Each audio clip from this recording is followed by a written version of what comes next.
This is Dan Dix here reporting for Press for Truth, and as you can tell by the title of this video, the Prime Minister of Slovakia has recently been shot. There was an assassination attempt on his life.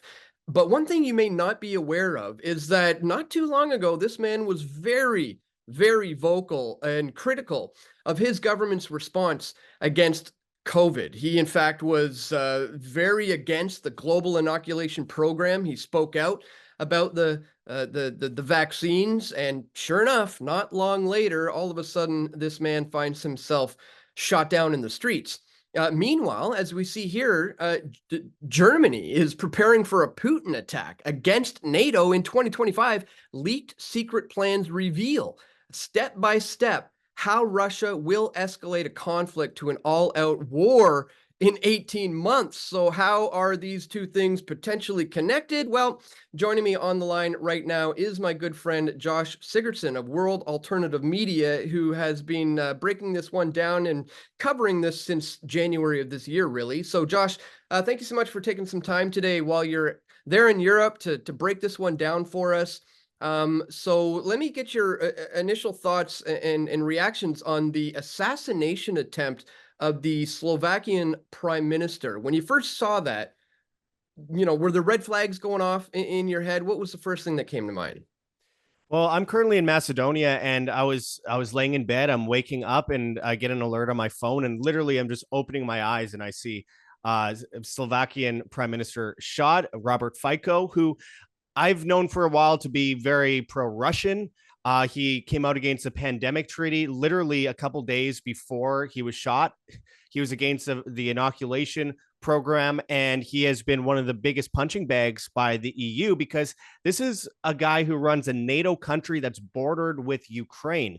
Now, you mentioned the leaked German government documents earlier, and it's something I've been following since January, and they are very much correlated because, look, when I discussed this on, I think, January 15th of 2024, I saw this document that came out. It was a leak coming out of the German Defense Ministry regarding an 18-month plan. And in that 18-month plan, they lay out steps of what's going to happen basically month by month, leading to a World War III scenario between NATO and, of course, and Russia. Now, how does this relate to Slovakia? So the first thing that came to my mind when I saw Robert Fico shot was this correlation, because they talk about Latvia, Lithuania, and Estonia in these documents, which, of course, are above Poland by Finland. But then you have Poland in the middle, and is sandwiched in between is, of course, just below Poland is Slovakia. Slovakia is, of course, one of the biggest power players in NATO when it comes to being bordered with Ukraine and working with the European Union as we see this death march into war. And also worth pointing out, and I have a map up just on my screen, just in case I mistake anything here. Just below is Hungary, which a huge portion of the Ukrainian citizens are Hungarian. So there is pressure coming from Hungary, Poland, and Slovakia, but Slovakia just backed out, essentially saying that they are going to support Putin and are going to stop sending aid to Ukraine. So this was a major story recently, and these German government documents back in January that got leaked talked about this 18-month plan. And I'm going to mention some of the steps here for your viewers. They show a map essentially, and it talks about in February. This is step one, February 2024. Russia mobilizes 200,000 troops. And then, of course, it says spring 2024, Russia launches new offensive in Ukraine, making significant advances by June. Now, we're witnessing that right now in the Kharkiv area, second biggest city in Ukraine, by the way. And so already step one and step two are generally true. It's not 200,000 troops, but it's many, many, many thousands of troops, tens of thousands of troops that are being mobilized further into Ukraine. So we're seeing major advances happen right now. And then number three in the step by step here, the playbook is Russia incites violence in Estonia, Latvia, and Lithuania. So we have Estonia, Latvia, Lithuania, of course, just above places like Belarus, which is white Russia. It is one of the biggest allies of Russia. So we can just pretend that Belarus is Russia in this circumstance because they will do what Russia asks them to do. And you can assume that Poland and places like Hungary will generally do what Ukraine says. So right in between all of that, we have Slovakia. Now, step 4 was September 2024. It says Kremlin sends 50,000 soldiers to Belarus for exercise. Not surprising that at all that would happen, by the way. It says number 5, October 2024, Russia sends missiles to Kaliningrad. So again, something that is rather ordinary, nothing shocking there. It's something that we've seen happen before. And step 6, December 2024, fake border conflict in Suwalki Gap. So we have the Suwalki Gap just above Poland and going into Belarus. So again, we have a close neighboring battle that could happen there. Step 7 is January 2025, NATO meeting on Russian threat. Again, they've done that like 50 times. Step 8, March 2025, Russia moves more troops to Belarus. Again, not surprising. And then this is the biggest one, step 9, May 2025. This is a final step. 300,000 NATO troops deployed. Putin either backs down or sparks World War III. So this was a leak that came out back in January. And of course, it got very little media attention at the time. However, when I look at this and I look at recent events, we have, of course, back, let me see, I have my links up on my screen here. The German government and the Dutch government brought air and missile defense task forces and deployed them in Slovakia back in April of 2022. It was going to be one of the hotbeds for this NATO Russia Ukraine war. And of course, now that Robert Fico got into power, people are absolutely losing their mind. Of course, you have Slovakian politicians saying that Russia is trying to influence elections. And then just today, as I speak here, there was breaking news out of Georgia, the country of Georgia, which again, Georgia is a pathway into Russia. It's just above Turkey. It's by Azerbaijan, which is a close oil ally to Saudi Arabia and these other countries. The country of Georgia has a long history with Russia, obviously. And today we have a Georgian parliament speaker, Shalva Papashvili, or Shavili, rather, I can't pronounce these names, accusing the foreign ministers from Iceland, Lithuania, and Estonia of attempting to orchestrate a coup in Georgia, saying that the EU is trying to commit a coup on the border with Russia in Georgia. All the while, we have this task force and the missile bases from Germany in Slovakia, and we have these leaked government documents talking about Lithuania, Estonia, and Latvia. And where does this all come together? You have one of the biggest gaps for NATO here, and you have the destabilization of the region in Estonia, Latvia, and Lithuania, which they expect to happen in the coming month or two. And you have the prime minister of Slovakia shot after supporting Russia, after being against the pandemic treaty, after being against the injections, and saying he doesn't want to continuously send weapons to Ukraine, and essentially saying that he wants to back out of NATO. These things all correlate with each other. And I believe that what Germany leaked a few months ago wasn't really a leak. I think they put it out there to tell us what they're going to do. Predictive programming. They always tell us what they're going to do before it happens. And they're basically laying out the false flag premise for World War III to bring us into a conflict, because order out of chaos, of course. They need it for the Great Reset. They need an excuse. And I think Slovakia is now going to play a major part in this. Remember when all those African presidents and prime ministers suddenly died when they went against the World Health Organization in 2020 and 2021? We're now seeing the similar things moving into World War III. And we're going to continuously see this kind of stuff happen in the countries like Georgia, Azerbaijan, Slovakia, Estonia, Latvia, and Lithuania. And I think these are major players in the move into World War III, because we have emerging economies getting involved with a massive military complex, which is self-destructing before our eyes and moving us all onto the brink of war. Well, the man certainly did put himself directly in the crosshairs when he openly spoke and gave speeches, essentially saying he wants to have, matters investigated following the COVID-1984 scamdemic. In fact, we have a quick clip of one of those speeches. I'll play that for you now, so you just see, just how based this man seemed to be when it comes to the COVID response, and then how they reacted to that not long after. Check this out. Dámy a páni, z progresívneho Slovenska, z opozície. Videli ste štatistiky, ako nám stúpli úmrtia na rôzne srdcovo-cievne príhody kvôli očkovaniu? Ale vy to odmietate. Samozrejme, že to odmietate, budete tvrdiť, že očkovanie bolo najlepšie na svete. Čo viete o tom, koľko nám zostalo vakcín, ktoré expirovali, a koľko peňazí sa vyhodilo do vzduchu? Čo viete o nákupoch zdravotníckej techniky a testov? Viete o tom, že sme preukázali veľmi jasne prepojenie trnavskej firmy na predsedu jednej z opozičných politických strán. 100-tisícové, miliónové nákupy. Úplne zbytočné. Čo viete o manažmente? Čo viete o tom, čo sa dialo, pokiaľ išlo o príjmanie rôznych opatrení, ktoré podľa nášho názoru podstatne viac zvyšovali chorobnosť, ako to bolo možno v iných krajinách. A všetci ste sa smiali na iných štátoch, na iných krajinách. Smiali ste sa na Rusku, kde sa postavili na princíp individuálnej návštevy pacientov lekármi. A podstatne lepšie to zvládli, ako sme to zvládli tu na Slovensku. Máme 21 000 úmrtí, ktoré spájame s tým, že vlády, ktoré tu boli od roku 2020, neboli schopné riadiť a hľadeli len na ekonomický prínos a samozrejme hľadeli na to, aby sa kláňali farmaceutickým firmám, od ktorých kupovali v obrovskom množstve zbytočné zdravotnícke pomôcky a často aj vakcíny. Nechcem už aj hovoriť o európskej úrovni.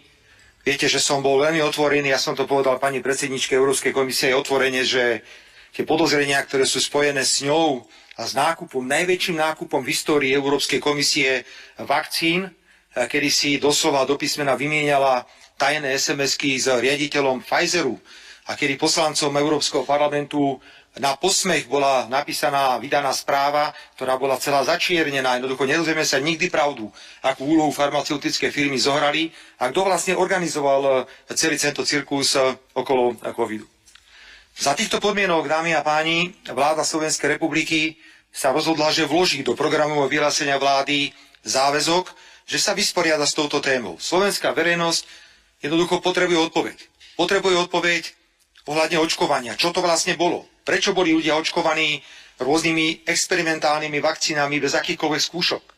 Prečo do ľudí boli pchaté všelijaké lieky? Prečo bolo celoplošné testovanie? Kto kupoval? Prečo kupoval? Aké množstva sa kupovali? Koľko to stálo peňazí? A skončíme pri miliardách. Pri miliardách. Môžete sa rehliť koľko chcete, pretože vy iná nič neviete, len prejavovať neúctu k inému názoru. Viete, demokracia je o tom, že niekedy rešpektujete aj iný názor. Keď si tu vy rozprávate už tretí týždeň o trestnom zákone, ani vám nikto nenadáva, vás počúvame a vy rozprávate, tak buďte takí láskaví, ak máme iný názor, tak vás to rešpektujte, aj keď s ním aj nesúhlasíte. Za týchto podmienok sme sa rozhodli, že vytvoríme úrad splnomocnenca vlády, ktorý sa bude týmito otázkami zaoberať. My sme dnes pána splnomocnenca nielenže vymenovali, ale my sme ho aj splnomocnili, pokiaľ ide o získavanie informácií v rôznych inštitúciách, predovšetkým budeme získavať informácie od hlavného hygienika. Budeme sa pýtať na Národnom centre zdravotníckych informácií. Chceme vedieť ešte na základe toho, čo máme k dispozícii, čo sa vlastne udialo. Ja si myslím, že pán poslanec Národnej rady, pán doktor Kotlár, je dostatočne vybavený, pokiaľ ide o informácie. Vidím, že je pripravený aj pokiaľ ide o zostavenie tímu. Požiadal som ho, aby predtým, ako budeme robiť akékoľvek verejné vyhlásenia, sme najprv všetko prešli na vláde a ja som absolútne, opakujem ešte raz, absolútne presvedčený, že jeho práca bude viesť k výsledkom, ktoré budeme zverejňovať a budeme slovenskej verejnosti hovoriť, čo sa to vlastne pre Boha počas toho covidu stalo. My dnes vieme jednu vec. Predchádzajúce vlády COVID absolútne nezvládli a majú na krku 21 000 mŕtvych ľudí. A zarobili podľa všetkého obrovské peniaze na zbytočnej kúpe rôznych zdravotníckych pomôcok a na vakcínach. Ďakujem pekne. So clearly this man was going against the powers that ought not be, and now we see him in a hospital. Now, Josh, you said, a lot of the mainstream media has not been necessarily reporting on the connections between this and the leaked German document. You pointed out what is going on Twitter and got community noted. Let me just quickly bring that up. Yeah. We see here, this guy is saying, breaking, Slovakia, Prime Minister of Slovakia has just been shot in public. So you chimed in and said, this is exactly as the leaked government document said things would go down when they came out late last year. This is the lead up to World War III. Community Notes decided to chime in and said, the leaked documents didn't contain any hints of political assassination. They were about the possible transfer of long-range missiles to Ukraine. So what's your response to the community notes who says they're here trying to correct your information? This pisses me off to no extent, Dan, because first of all, the community note is correct in saying that it doesn't talk about political assassinations, sure, but it talks about conflict within this region, which would involve potentially political assassination. So that leads into it. But the second thing is they quoted the wrong leaked document in their community note. What they mention is a Reuters article regarding a German government leak from March of 2024 regarding a phone call that leaked. What I'm talking about, and what I made very clear in about 70 comments on that post, was this was regarding a January 2024 German government leak from the defense ministry. A totally different leak. Apparently, the German government leaks a lot because we also have other leaks, like the fact that they were saying that they had secret government units in Ukraine committing a proxy war. There's a lot of German government leaks that have come out in the last year, but they didn't even spend 2 seconds at community notes to actually look at what I was saying. They jumped on Google. The first article that came up from German government leak came up with that, a phone call that leaked. Has nothing to do with what I was talking about. So this is exactly why we can't trust fact checkers, and we can't trust the alternative fact checkers either, because I don't know what's going on right now on places like X or Twitter, but I've been community noted several times, and they're never about what I'm actually saying. And this one was a direct one to my tweet, my original tweet, which I have to say I appreciate that they're paying so much attention to me that they're going to put a community note on my tweet and not just something I shared. But it's incorrect and it's misleading people. And I got probably about 10,000 people to rate it bad and say that it was the wrong source and the wrong link and all that kind of stuff. And it's been a day and a half and it still remains the same. They haven't changed the community note. I've messaged community notes. I've done that. So my point is, when we're dealing with a very serious issue, people will say, oh, well, you're jumping to conclusions when they're talking to me. And I'll admit that I'm just putting this together as just a logical person looking at a puzzle and putting it together because the puzzle pieces fit. I'm not saying that everything I'm saying is for sure going to come true 100%. I'm just looking at what the German government says would happen, what was leaked, the lead up with false flags in Europe, which, by the way, January 1st of this year, I put out a prediction video saying we will see multiple false flags in Europe to bring us on into the brink of war. It's not fear mongering. It's just obvious. We see the predictive programming everywhere for this, and they need it to happen, by the way, as an excuse. But, you know, and when they are coming out with CBDCs and new world reserve currency, all these different things in one year, they need a conflict to bring that about, especially in a world war kind of scenario. But, you know, I talked about this stuff all throughout the year, but I understand that, yes, a lot of it is a prediction on my part based on just logic, and I unfortunately have not been wrong about it so far. The community notes are essentially stopping people from actually looking into a lot of this stuff. And it's like any Politico headline or any Salon headline or any of these fact-checking website headlines, PolitiFact or whatever it might be, just coming up in the old days with leftist rhetoric. Now they're saying, oh, well, you're jumping to conclusions, but then they jump to conclusions by going on Google, finding the first Reuters report and not even doing any research to see if it's correlated. So anyway, yeah, it annoys me, as you could probably tell.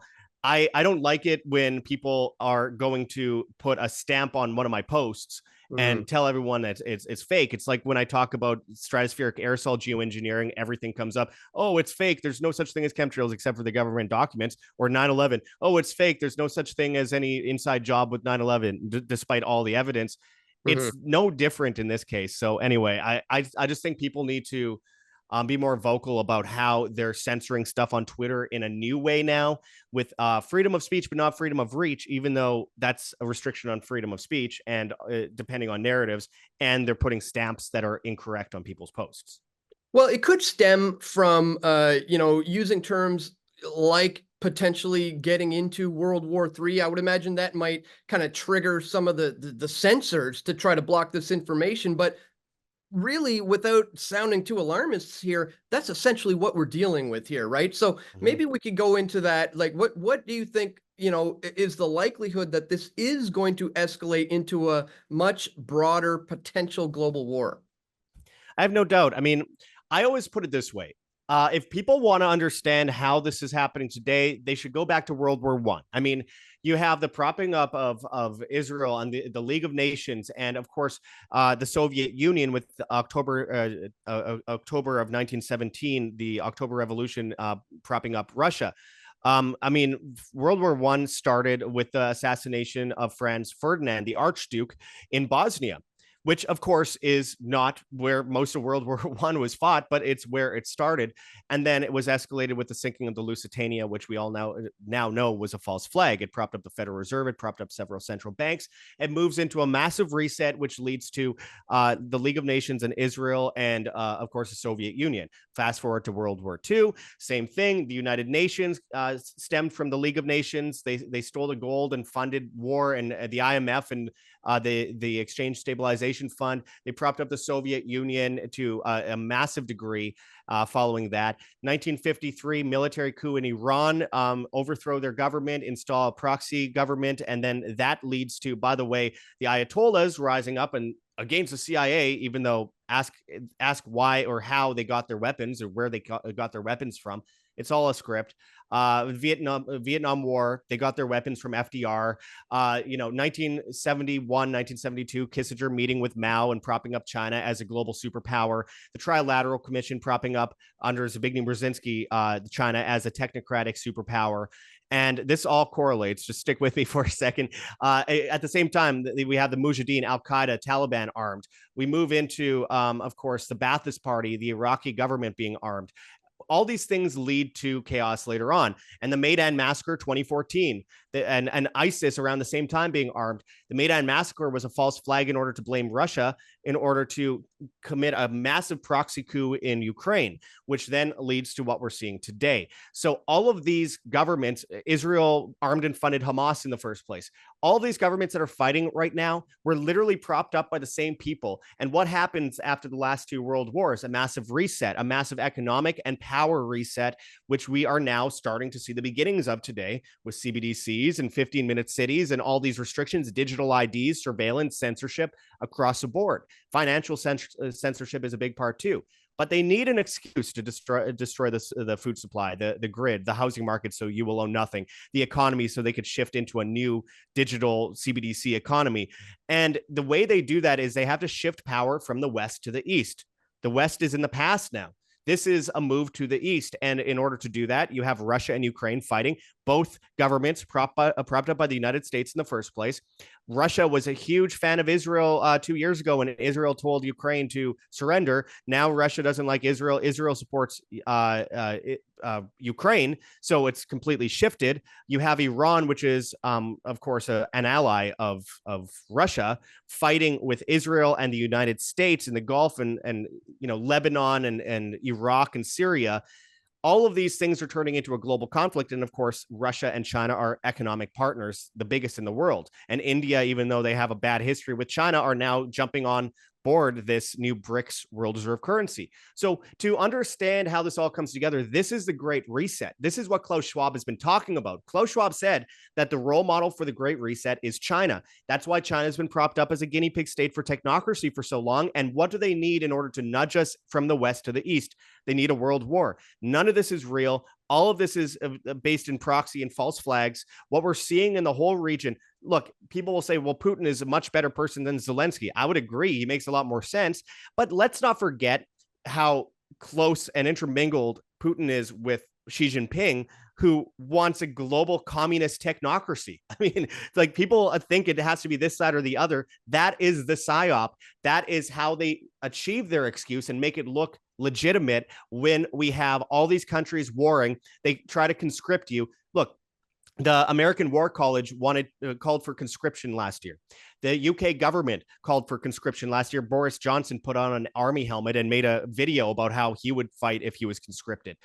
At the same time, they're running out of arms, they're running out of weapons, they're running out of ships. No one's signing up for the military. No one's signing up for the Navy. They are failing in every single way, economically, militarily, culturally, as they push trans kids. And we see the collapse of the morale in a country, the collapse of God in a country. No one cares about God anymore. They care about government. They care about our sides. They want to war with other people like them. Civil war is another thing on the table here. I mean, it's all by the agenda to move us into a new global technocracy based on the Chinese model. And how do you do that? You need all of this war happening throughout Europe, throughout, of course, Asia, Middle East, and beyond. And I think that we are seeing the beginning moves. It just happens that they have all of these solutions in place right as this happens. Oh, we have a CBDC. We have a new digital ID so we can track terrorism. It's like 9/11 all over again, but like 1,000 times more dangerous. And I believe that this has been planned for 100 years. And people can call me a conspiracy theorist. I'll take it. It's a CIA term. And if people want to go by whatever the CIA says and the labels they put on people, well, go for it. We haven't been wrong, most of us so-called conspiracy theorists yet. So we'll see how it goes. I would agree. Incredibly challenging times are ahead, but I would say the difference in this day and age as compared to what was going on in 9/11 is that there are so many more people aware to these false flag operations nowadays that hopefully we will be able to see through the lies for what it is moving forward, which is why, shows like Press for Truth, like World Alternative Media are incredibly important moving forward as we sift through the mis and disinformation to try to truly bring you guys the truth of what's going on. So, Josh, I want to thank you so much for taking the time to break this one down for us. Where should people go if they want to learn more from you? If this just happens to be the first time you're hearing about you, where's the best place to go right now to follow your work? Absolutely. I just want to say good will overcome evil eventually. I think things will get worse before they get better, but they will get better and we will win. And there is an awakening. But I think that we'll have to go through a struggle before we recognize what we don't have anymore and we fight for it. I think that's evident from the COVID lockdowns and all that. But nonetheless, you could find World Alternative Media on Rumble, BitChute, Odyssey. We're on Twitter at World Alt Media. We are on a bunch of different platforms. We're on band.video like you are, Dan. And I appreciate any help we can get in getting follows on all these different platforms. We have to diversify or else we face, of course, being taken down from one or the other. Who knows what laws might come in later on. We need to back ourselves up on as many platforms as possible because the future censorship of mankind will be financial, and they're warming us up for this. And so now we're seeing the signs of people start building platforms and being resistant to the censorship we've seen over the last 10, 15 years. However, they're coming for us in other ways after, and we need to be able to diversify in as many ways as possible, decentralize ourselves from just the mainstream social media platforms. So any help is appreciated by just subscribing on multiple different platforms, myself or Dan's. So thank you, Dan. I appreciate joining you as always. Of course. I mean, it's crunch time. I mean, it's absolutely go time, especially when we're seeing all these events unfolding right before our very eyes. So once again, thanks so much for breaking us this all down for us. And you keep up the great work. We'll talk to you later. Thank you. We all want truth.